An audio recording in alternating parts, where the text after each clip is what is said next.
A mother, 3 children, and a shattered life. Mary's long-standing marriage fell apart when her husband left her after getting another woman pregnant. Just when she thought it was all over, the power of friendship, solidarity, and the support of a small town opened the door to a new beginning. In this emotional story where betrayal and friendship intertwine, witness the strength it takes to rise again. Mary was in the darkest period of her life. At 40 years old, as a mother devoted to her 3 children, she was busy picking up the pieces of her marriage to her high school sweetheart, John. They had gotten married at just 18 when John was still in medical school, both filled with determination to make something of their lives. Despite financial struggles, their love had kept them together through everything. While John was completing his education, Mary successfully graduated from business school. She went to class every morning with tired eyes, juggling studies and housework. But she endured the hectic pace because of her deep love for John. They were growing together, supporting each other. Their dreams were big. John would become a doctor, and Mary would create her own success story in the business world. But life had different plans for them. When Mary found out she was pregnant with their first child, her world shifted. Motherhood became more meaningful to her than any of her plans and goals. Her career dreams were shelved, but she never complained. She lovingly raised her 3 children, becoming the perfect mom. She managed the exhaustion of daily life and worked hard to keep the family together, even with John's long working hours. But one day, all her sacrifices took a tragic turn. When John's affair with a nurse from the hospital came to light, Mary's world shattered. John had gotten the nurse pregnant and told Mary he wanted to start a life with her. When he asked for a divorce, Mary's life was turned upside down. The man she once trusted with all her heart was now her greatest disappointment. This revelation destroyed both Mary's emotional and social life. Gossip in their small town spread quickly, and everyone seemed to know every detail. Mary was tired of the pitying looks and the endless sympathetic comments she received. She fell into a deep depression, but she was still a mother. Her children's mental well-being became her top priority. She wanted them to get through this process with as little damage as possible, putting her own pain aside to continue her role as their mother. Mary wasn't completely alone during these dark times. The people of the small town had known her as a kind and generous woman for years. While most didn't know exactly how to help, they sought ways to support her. But the people Mary truly relied on were her mother and her 2 closest friends, Samantha and Lauren. Samantha and Lauren had been in Mary's life since childhood, sharing her toughest days and becoming her steadfast companions. Both did everything they could to support Mary and her children, but Samantha especially took on a significant role. As a lawyer, she became Mary's greatest ally during the divorce process. Samantha not only fought for Mary's legal rights but also served as her emotional backbone through the ordeal. Initially, John agreed to leave the house he and Mary had bought together with years of savings to her and the kids. But over time things changed. The demands of the nurse he planned to marry and the responsibility of their unborn child made John reconsider his decision. When John's lawyer suggested selling the house and splitting the proceeds, Samantha was furious. Such a proposal would be devastating for Mary and the children. While Mary could potentially use her share to move into a smaller home, the process would be immensely taxing. The kids, who were still struggling with the pain of their father leaving, would also lose the home and stability they were used to. They might even have to change schools. This was unacceptable. If these emotional moments in the story moved you, don't forget to subscribe to our channel. Support us by turning on notifications for more inspiring stories. The moment the proposal was heard, Samantha turned to Mary. "We can't let this happen," she said, her voice filled with anger and determination. "This house is the kids' home, their safe space. John may want to start a new family, but this is about taking away their rightful place and we're going to fight it." Mary smiled with gratitude at Samantha's resolve. Knowing she wasn't alone in this battle gave her strength. However, John's decision cut her deeply. The man she once loved and trusted was not only breaking apart their family but was now trying to take away their home too. The pain Mary felt was intertwined with fear for her children's future. The house held memories in every corner. It was where her kids had taken their first steps, where their laughter echoed, and where they had grown up. John wasn't just dismantling a family, he was trying to uproot them from their foundation. Seeing the helplessness in Mary's eyes, Samantha spoke firmly, "We're going to fight this. You're in the right, Mary. For your children, we'll prove that this house belongs to them." Mary clung to her friend's determination. In this difficult time, the presence of Samantha and Lauren was her greatest source of support. Together, they would stand against John's plans and protect the home that meant everything to Mary's children. When Mary returned home after hearing from John's lawyer, she felt completely drained. Sitting on her bed and staring at the closet, a surge of anger and pain overwhelmed her. How had it come to this? After all the sacrifices she had made, giving up her dreams to keep her family together, how had things fallen apart so completely? Her sobs erupted uncontrollably, and in a fit of frustration, she threw open the closet and started pulling things out, tossing them to the floor. The room turned into a whirlwind of chaos: John's old clothes, drawings the kids had made when they were younger, and memories scattered everywhere. Mary seemed like a storm raging through the space. After a while, she remembered the kids would be home from school soon. The thought pulled her back to reality.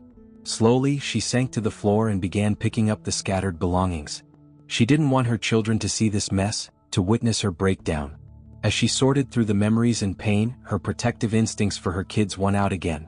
She put everything back in its place, washed her face, and headed to the kitchen to start making dinner. That evening, Samantha and Lauren came over to check on her. The moment Mary saw her two friends, she couldn't hold it in any longer. She broke down, sobbing uncontrollably. "Today," she began, but the words got stuck in her throat as tears took over. "Today he wouldn't even agree to leave me the house. I have 3 kids and I can't trust John to provide for us financially." Lauren looked at Mary, her concern evident. "Mary, that's exactly what I was going to ask about," she said gently. "We need to think about the financial side of this. You were such a brilliant student, went to an excellent school. I think you're stronger than you realize. You can start over." Despite Lauren's encouraging words, Mary shook her head. "I can't stay here," she said, her voice trembling. "I can't live in this house in John's shadow, knowing he doesn't think we deserve it. And I can't stay in this town, where everyone looks at me with pity." Her words left both Samantha and Lauren shaken. They exchanged worried glances, realizing how deeply John's actions had wounded Mary. This wasn't just about losing a house or a marriage. Mary's very sense of belonging had been shattered. Samantha placed a comforting hand on Mary's shoulder. "Mary," she said softly but firmly, "you don't have to leave because of John's mistakes. This is your town too. This is your children's home. No matter what John does, you are a strong woman and you can fight this." Lauren chimed in, "She's right. Leaving isn't the answer. You have so many people here who support you, your mom, us and others. It wouldn't be fair for you to leave this town because of what John did." Mary remained silent, absorbing her friend's words. Their unwavering support brought her a small sense of relief, but deep down the urge to escape everything lingered. This town was now filled with painful memories for her. John's betrayal had tainted everything she once held dear. Lauren and Samantha left Mary's house with heavy hearts but unwavering determination. They headed to Lauren's cafe, staying there until the early hours of the morning, brainstorming ways to pull their best friend out of the despair that had consumed her. They couldn't stand by and watch Mary lose herself. By dawn, they walked out of the cafe with smiles on their faces and a plan forming in their minds. Living in a small town came with the disadvantage of everyone knowing everyone else's business, but Samantha and Lauren realized they could turn that into an advantage. The next morning, Samantha went to the town hall to research vacant lots and unused buildings. Meanwhile, Lauren opened her cafe as usual. When the 3 elderly ladies who were her regulars arrived for their brunch coffee, Lauren sat down with them and started chatting. The conversation naturally drifted to Mary, and Lauren mentioned John's plans to sell the house and Mary's desire to leave town. The women were horrified, deeply shaken by the story.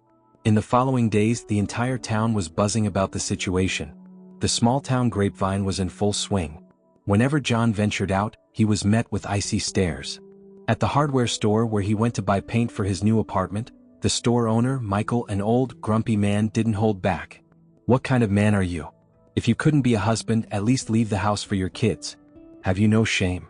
John continued to face such remarks wherever he went for an entire week. Meanwhile, the town rallied around Mary. While no one wanted to upset her by bringing up the divorce, they found ways to support her. Neighbors offered to take her kids to school and brought her meals. Mary was touched by their kindness, but the pain and hopelessness inside her remained. One evening, Samantha and Lauren invited Mary to the cafe. When Mary arrived, she noticed the bright smiles on their faces. "Get in the car," Samantha said with a grin. Mary, puzzled but trusting her friends, agreed. Together, they drove toward the lake on the outskirts of town. When they got out of the car, Samantha pointed to a building. "Do you remember this?" she asked. "We used to dream about starting our own business together, the 3 of us." Mary looked at the building, trying to understand what Samantha meant. Lauren held up a key and said with a smile, "This is our hotel." Mary's eyes widened in shock. "How on earth did you manage this in the middle of everything?" she asked, her voice filled with mixed emotions. "I'm not ready for this. Am I supposed to live here with the kids? I know you're trying to help, but this is too much and it's not the right time." Samantha, anticipating Mary's reaction, placed a calming hand on her shoulder. "Mary, this is just the beginning," she said softly. "It's a place where you can stand on your own feet again. We believe in you." Mary was tense and overwhelmed, but as she looked at Samantha and Lauren, she noticed the sly, knowing smiles they exchanged. Clearly they had more planned for her that night. With a sigh, she got back into the car with them, heading toward the cafe, unsure of what awaited her but feeling a small spark of hope amid the chaos. When they arrived at Lauren's cafe, Mary couldn't believe what she saw. The room was filled with people from the town, those who knew her and cared about her. As she stepped inside, everyone stood up and greeted her warmly. The atmosphere felt like a meeting, but Mary had no idea what was happening. The town plumber spoke first. "Mary, I'll handle all the plumbing for the hotel free of charge," he said with determination in his eyes. Then the painter chimed in, "I'll paint the entire hotel no charge." The owner of the furniture store, Mark, added, "I'll supply all the furniture for the hotel. You can pay me back at cost price in installments if you need to, no rush." The florist, Beth, smiled warmly and said, "I'll help make the place beautiful. On your opening night, the hotel will be bursting with flowers." Evan, the restaurant owner, stood up as well. "I'll provide all the food and drinks for the opening event." One by one, more people offered their help. Everyone was eager to contribute in some way. Mary stood in stunned silence, overwhelmed by the outpouring of support. Tears welled up in her eyes as she realized that Samantha and Lauren had brought all these people together for her. The room was filled with a sense of unwavering belief in her. Finally, Mary's mother stood up. "Mary," she said in a soft but resolute voice, and the cafe grew silent. "You can't leave this town. This is our home." "And we confronted John," she said, pausing briefly. Samantha and Lauren exchanged knowing smiles and stifled laughs. Mary's mother continued, "Samantha is a brilliant lawyer. John, after all the backlash and the fear of Samantha making this even harder for him, decided to give you the house." She held out a deed. "This house is yours and your children's as long as you want it. And soon enough, you'll have your own boutique hotel to run. You all deserve this." Mary stared at the deed in her hands, stunned and filled with gratitude. Tears rolled down her cheeks as she looked at her friends, her mother, and the supportive townspeople. In the back of the room, a voice called out, "Mary, we don't pity you. We pity John for losing you and making such a terrible choice." At that, Mary smiled. Her heart was overflowing with the love and support the town had shown her. In the weeks that followed, the old building transformed into a charming boutique hotel, thanks to everyone's help. Mary's children adapted to the new routine and even pitched in to help their mother. The hotel quickly became a popular destination with rooms fully booked. Mary, Lauren, and Samantha had built not only a successful business but also a story of friendship and resilience. Things were going better than Mary could have imagined, but what mattered most was the realization that she had never been truly alone. The town had always admired Mary's strength and determination. With the love of her friends and the support of her community, Mary knew the dark days were behind her. Her life was beautiful once again because love and togetherness had the power to change everything. Mary's journey of rising back up inspires hope in all of us. If this story touched your heart, subscribe to our channel and leave a comment. Where are you listening from? Plus, you can support our channel by using this super thanks option. Let's share more stories together.